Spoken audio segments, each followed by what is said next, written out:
Köszöntöm az érdeklődőt! Egy Nissan Pickup-et szeretnék megmutatni, ami 2004 9. havi magyarországi darab, 2.5-ös turbodízel motorral, 135 lóerővel a motorjában. A hátulján láthatjuk, hogy egy elég érdekesen van megoldva, de ez egy nagyon profi hátulja, bele lehet pakolni, rakodni, illetve lehet bővíteni a csomagteret. Ez egy ilyen kis alumínium tető itt rajta, amivel zárható is, tehát lehet belerámolni úgy, hogy nem fogja senki feltörni egy könnyedén.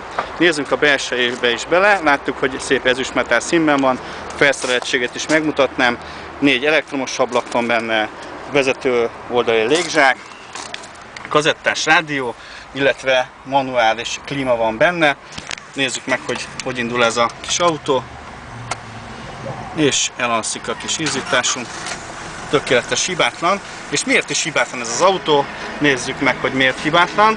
Azért is hibátlan, mert jó gazdája volt, 2, pedig az autó 2004 9. havi, a szervizkönyve, és az autót végig szervizelték Nissan szervizben.